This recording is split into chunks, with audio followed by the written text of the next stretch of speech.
everyone, and welcome to another video. In this video, I'm going to be discussing a biblical analysis regarding the discovery of God within self. So let's dive into that, and if you wish to pursue this video, then I suggest you stick around.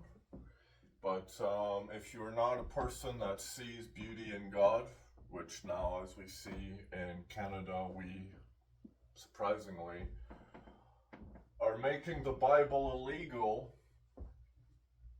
Meanwhile, we're also pursuing installing Sharia law. But let's get to the biblical teaching now, if you wish. You see, in my biblical analysis, I found a few key points with regards around the sun, which is the point of discovery in self. So let's find where we see the sun in every particular story.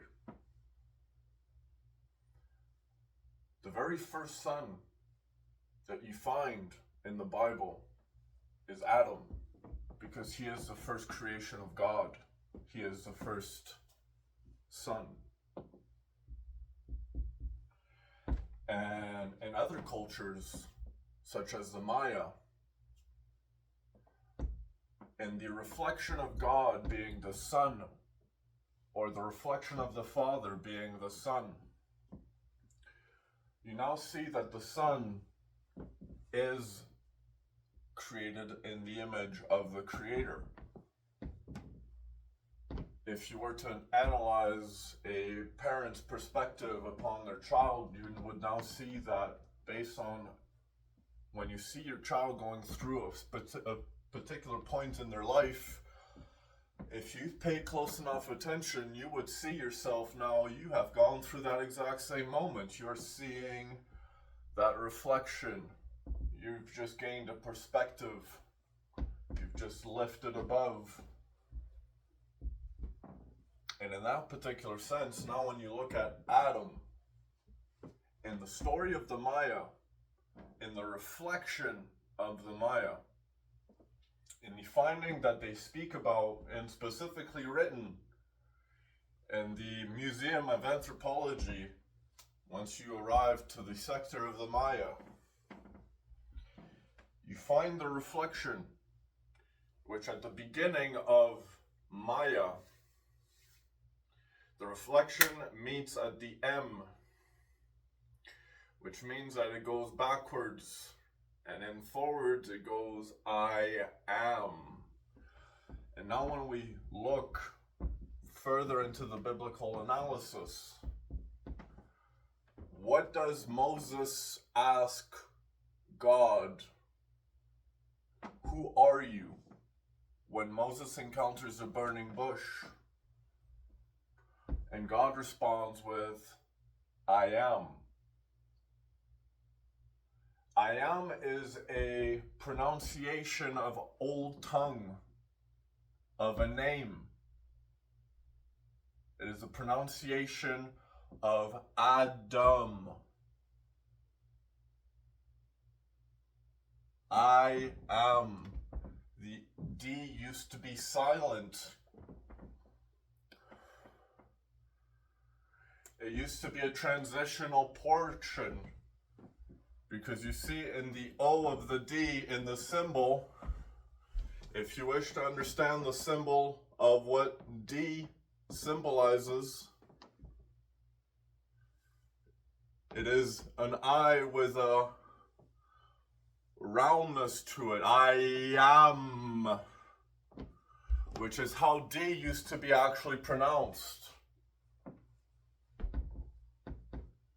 And now when you further dive into the analysis of when the sun once again represents or presents himself in the biblical tale, you find that Moses finds the second son. The second time the sun appears in the biblical tale. I am. And we continue this story as the progression through the Holy Land continues. And as we get further and further into the story, we then start to see different downward genetic lineage stemming from a son. In the story of Isaac,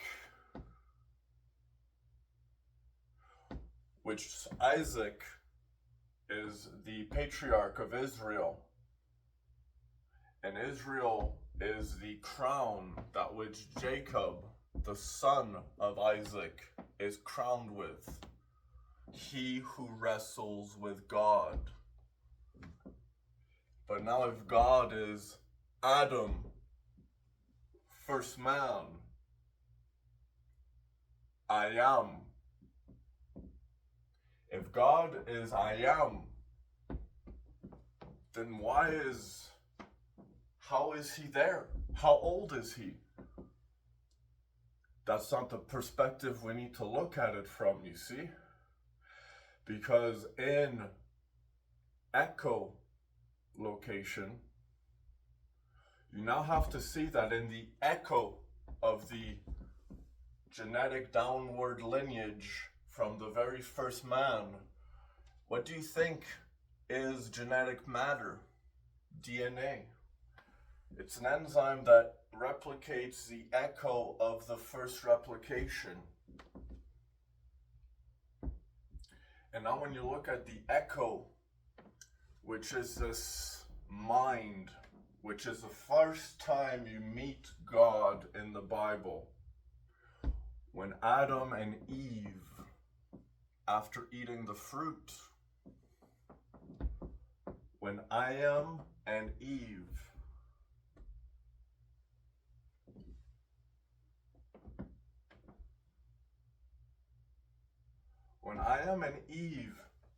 first stepped into the garden, they were completely naked, but were unaware of each other's nakedness because they were innocent creations. But the moment they ate the fruit, they were corrupted by the snake because they all of a sudden realized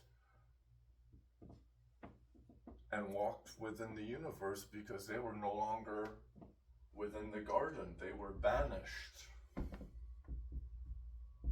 They were walking in here. They were no longer in the physical plane. They became in their heads. They were banished from physical reality and took on a second experience, the mind, which now they felt the judgment of God. Who is talking at that point? Because you see, Eve, if you were to tell a tale, would you not have dialogue? And who would you feel judged by all of a sudden for presenting a temptation? Which now, as you walk after the event of the awkward, intimate sex that Adam and Eve had while under the influence of the fruit, resulting in creation of a lineage, because they no longer saw each other naked. They became naked in each other's eyes at that particular moment. They no longer saw each other as innocent. They became aroused under the fruit, creating this creation of humanity. But now, in the dialogue of the biblical tale, which in ancient times we were not necessarily quote unquote with our symbols. So how would you create dialogue? Well, you would just continue to write. And so when they felt judged by God, because who is Eve created from? And who is Adam created from? Because see, Adam is the manifestation. He is the direct image of God at that particular point. And Eve is created from Adam, which now she sees him as God, and she feels that God is condemned or judging her. They were judged and banished from the garden. You're not allowed to be out here on your own anymore, because I can't trust you to be out here if this is what you like to do. It's a masculine perspective, the judging. Women are less likely to judge. Men are of a more judgmental nature towards other, as we can tell in my particular predicament. If we continue now down the spiral of the biblical tale, we now see the rise of a particular pattern, which is of what is known as the Nazarite. A Nazarite is individuals that were born of barren mothers. They didn't drink or induce of any particular nature, because they would rather walk life sober in order to share their first drink with God upon entering heaven. But these Nazarites are of a specific nature in the biblical tales. You see the rise of Nazarites in the tales, such as Moses. You see the tale of the Nazarite in the tale of Isaac, who is also born of a barren mother, which means a woman that is reached menopause. She is no longer able to bear children, and yet she is now bearing a child beyond her time. And so that child is now different. It is a Nazarite. It has a different mind of sorts, if you wish. You also see this Nazarite in the tale of Sam's son. In the tale of Samson, he is a Nazarite sent by God in order to essentially liberate Israel once again. He was sent to liberate the Jews once again. And in the tale of Sam's son is a particular notion, which is of Delilah, which is the name of a flower, who is a woman that after sleeping with Samson cuts off his hair. You see, Samson used to be a great warrior with extremely beautiful hair. And in his hair was where his strength was, you see, because he had never cut it in his entire life. And in his hair, in his strength, he was unbeaten. And the moment he slept with Delilah, upon a act of deception which she was paid by King Herod,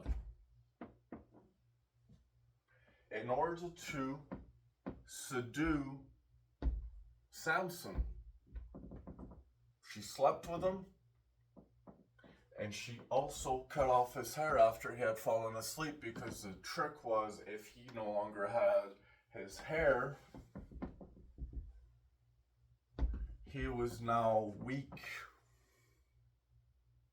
What does your hair represent? Well, some will argue that hair is just there to keep you warm. But the true nature of hair actually is, if you were to look at where your nervous system sits in your body, your hair cells or your hair follicles are actually the point where your nerve cells extend beyond your skin, like antennas. for a particular sense. And now when you see that, they also create a pathology of storing memory, because what do you think happens as you progress in life? As you progress in life, you essentially, well, you age, for one, but you're generating cells as you live. Which means when you are storing genetic matter, also known as memories, patterns, things you've accomplished in your life, whether you're proud of them or not, all of these things that you have done in your decisions of your free will, these particular decisions now store in what is known as your memories, the extensions of your nervous system, where now you become once again the tree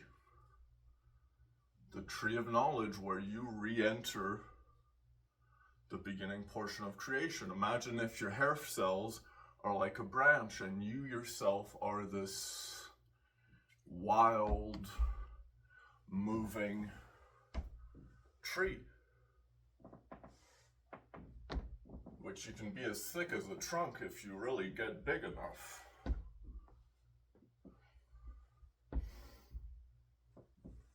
In the story now, when we look at in the Sikhs, for an example, who they themselves value this teaching of growing their hair their entire life so that they may recall their entire life's history.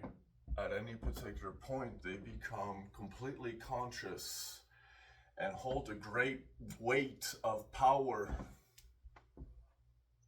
known as their memories all the time. You see, when you cut your hair, you are creating cuts in your nervous system, resulting in now malfunctions, where you now have memory short circuits, because you bounce from different memories trying to reconnect the dots, essentially. And if you let your hair grow your entire life, you do not develop this particular problem, which we then see in the development of demented people.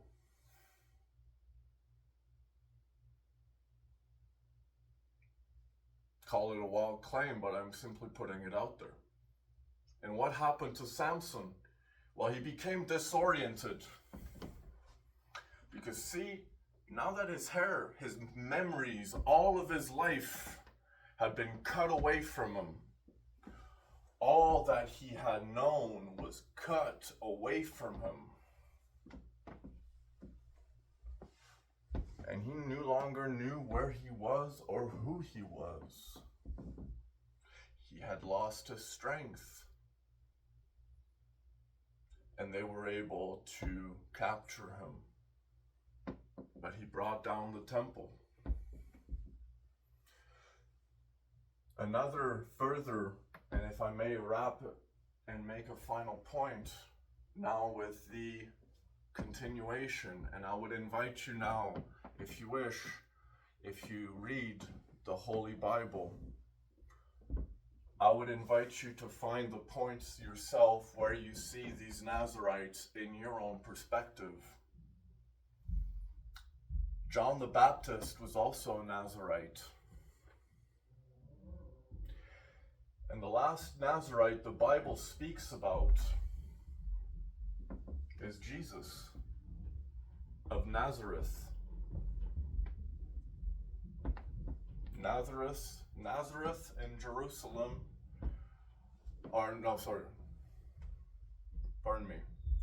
Nazareth in Israel, which he then travels to Jerusalem in order to present himself in front of the Israelis as the return of the Son. And now when you see the lineage backwards, you see that they actually all stem back, right? Because all life forms stem back from that first son, Ayam, Adam. All life stems back from that first son. But what does Jesus mean? Well, you see, in French, if I want to say I am, you would say je suis. Je suis. Which sounds like Jesuit.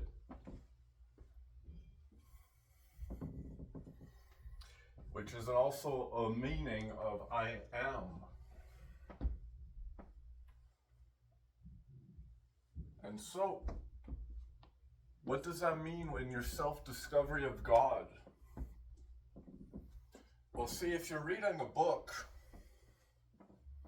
typically if you want to make the story thrilling, you have to look at it from the perspective of the main character, because that's who you are trying to see the perspective from.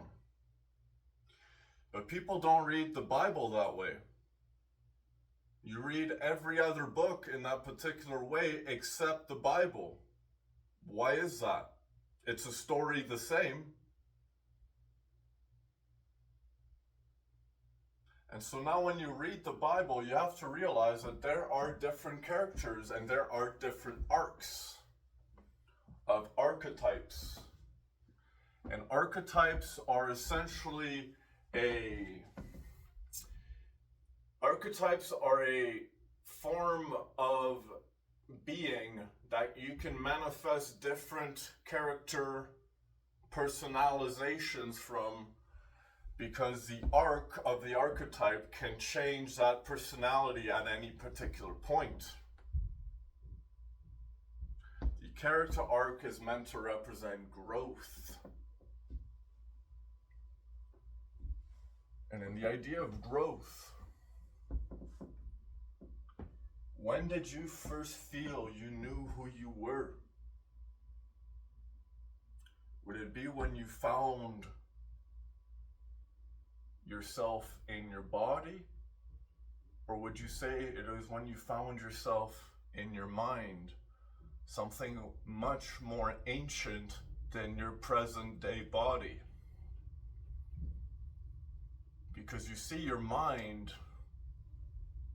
you're not a body with a mind, you are a mind with a body. Your mind is the DNA cell that replicates that pattern. If you wish to understand this from this perspective now, imagine each genetic branch has a head, a personality with a pair, its opposite, which it then binds with and creates a new branch, an offspring. And just in that same particular pattern, humans and all life forms have that exact same thing called mating. And now each head becomes each individual person throughout the eras of the stories told. The genetic pattern of the mind, of the head. And these personalities, these archetypes, the very first story ever told, the biblical story of the Holy Bible, as far as we know, to this day anyways. But the oldest story known, the very first book ever written, was the Word of God. So how long did he live for?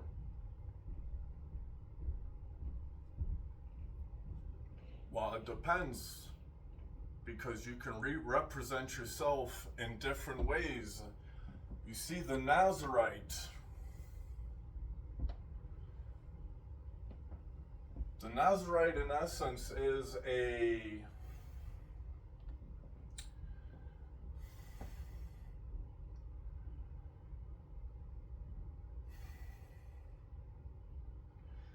this is a bit too complex to try to explain in my head. Sorry, I can kind of understand what I'm trying to say, I just don't think you would. The Nazarite, in essence, is an individual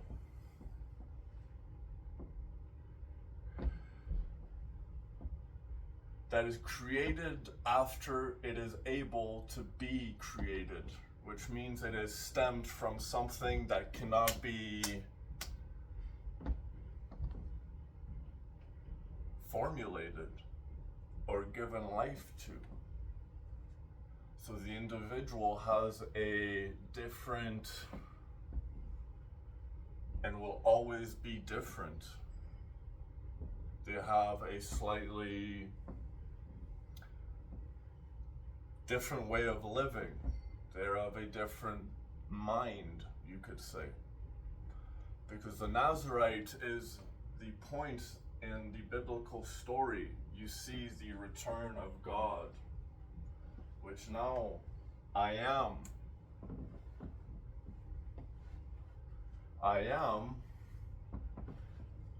represents. In a previous video, I spoke about a teleportation of sorts, if you wish, which Maya speak about 7 suns or 7 platforms, which the suns would jump from era to era. And these platforms represent the comings and goings of God throughout the eras. And in these 7 platforms, each are a sun, a coming of a different sun. And there have been 7 different suns as far as we know it to this day.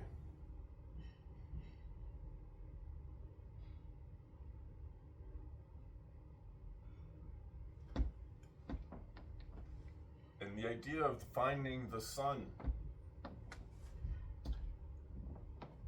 multiplication of mathematics is necessary. Because now when the sun finds himself, it is not just he who finds himself, but it is all others that find themselves as well. And when all others find themselves as well,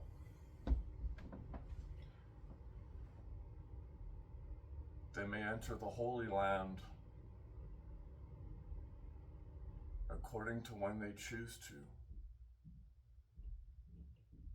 Because you are a creator of your own. Who are you? Thank you.